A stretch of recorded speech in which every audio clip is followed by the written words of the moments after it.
Before Kairos, I was sentenced to jail for 2.5 years in 2004.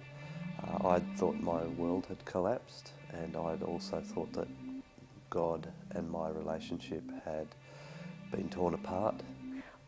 I remember being angry at God, wondering why he had allowed this to happen. My wife and my 3 young kids were in a situation that they would have never imagined. And it would have been only in their worst nightmares that they could have ever thought that they would be in that situation. And I knew I was personally responsible for that. There was a regular visitor into the jail, Stuart Carey, who'd had a lot to do with Kairos, and he also had a lot to do with the inmates personally. He came around and visited us in our own blocks, and really encouraged by him and also by the chaplain at the time to go along and do Kairos, and that I would really gain a lot from going. My mum told me about Kairos Inside. She had, I can't even remember who she spoke with. I think on a CD called Jailbreak, she'd heard about Kairos and she rang a number, and a lady called Deanne spoke with Mum. She spoke with Mum, and we were first invited in May of 2004, and it was, I think, only about a month or 6 weeks after Cameron had gone into prison, and I couldn't even think about leaving the house at that point. I was just holed up inside the house where it was safe. The first day of Kairos, I actually looked at the people that were on my table and the people on other tables and the inmates. I really noticed how sceptical they were. They were joking about what had been said, and they were laughing at what had been done. And the only thing that they were actually enjoying was the fact that they had all this wonderful food. It surprised me then to look at them on the Friday night, and in your table group, just before the final session, you get to pray for everyone. And I had boxed God, as I said just before, and didn't believe that this was going to happen. But I had these guys, they would put their hands on my shoulders and they would whisper in my ears prayer that would go for 4 or 5 minutes each.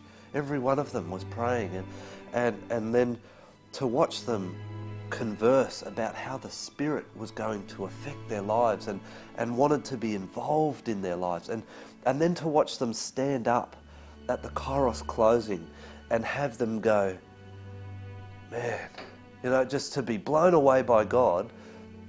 I sat there and just noticed how much bigger God is than what I'd ever imagined he was. I was amazed at the point where God offered to me the release of the guilt that I had felt. My case had started effectively in 2001, and this was the end of 2004, and I had taken such weight for 3.5 years of not wanting to hand over to God all of these troubles that I had. And through those 3.5 days, I saw God just say to me, Cameron, you can continue to justify yourself for the rest of your life, or you can hand that over to me and I can justify you once for all. And he rang me. He was so excited about this course that he'd done. I spoke to her about it and spoke that there was a Kairos outside program and that it was run similar to what we ran in jail, and told her with all of my enthusiasm that I could that she should go on this course. And he was just telling me, you need to go, it's going to be really great. And I didn't want to, but he just kept saying, you'll get a lot out of it, you should go, you should do it.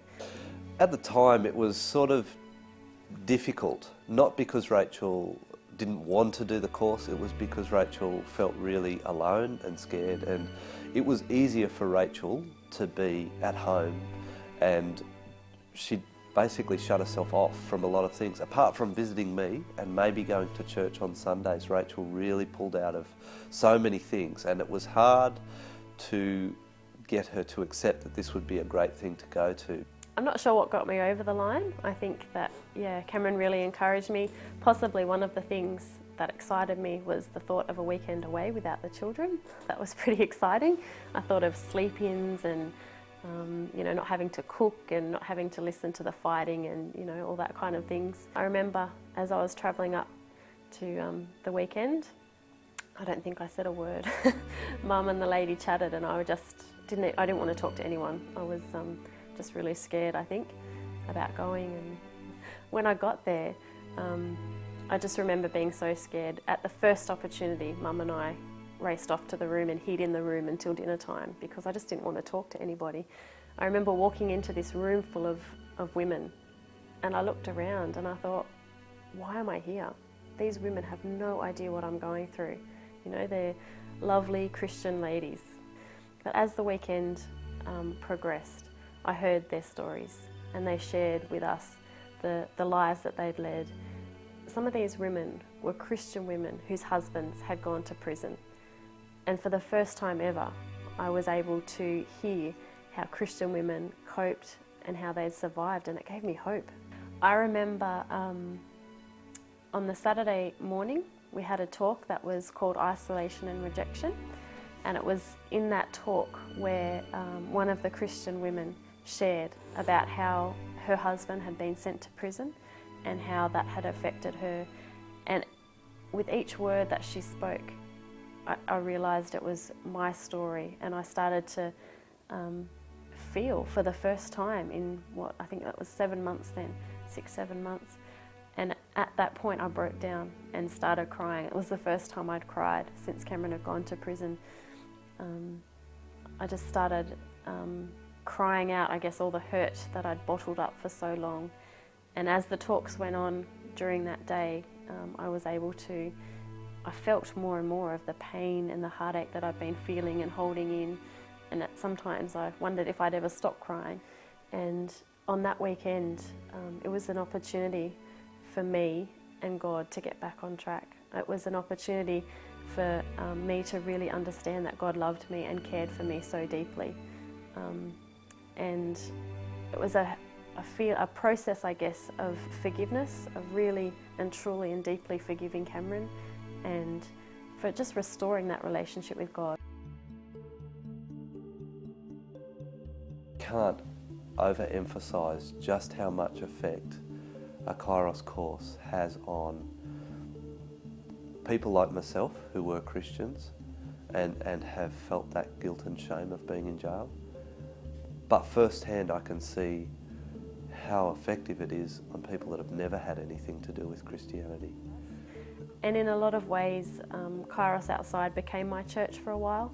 These women, we met regularly. I made some of the best friends that I have ever made, and we're still really close. One of my table leaders on that weekend is now my mentor and, surrogate grandmother to my children. At Kairos, and through that process and through the journey program, I started to notice that God was speaking to me saying, Cameron, if they reject the gospel, they're not rejecting you, they're rejecting me. So I could start to share the gospel. And I was scared at first because I didn't know what I was doing. And I didn't know I'd have the words to say. And amazingly, these ministries of men coming up to me in the middle of the night, knocking on my cell door. I remember one conversation, a guy came in to me at 1 o'clock at night, and he knocked on my door and he came in and he wanted to talk to me. I just wanted to pretend I was asleep. But we had this conversation from between about 1 and 3:30 in the morning, talking about the scriptures. I don't think our marriage would have survived the time in prison without the support and the love that we got from Kairos and Kairos Outside. A big part of our marriage was God, and yet because of our wrong ideas of who God was and what life was about, I feel that being together through that process was really tough. We were married and yet we were separated physically, and we had the extra stresses and burdens of financial pressures, of the shame and guilt that we both felt about prison.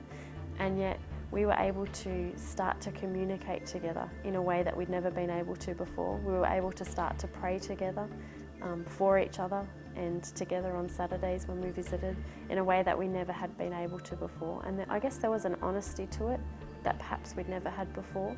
You know, we'd stripped away everything that we thought about each other and we're left with, you know, Cameron and Rachel.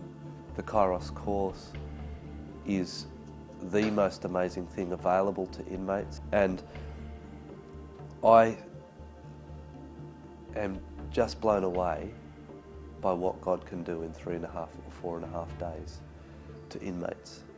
And the image that I've always had of God has now just been blown wide open, and I'm thankful for what Kairos did for me and my family.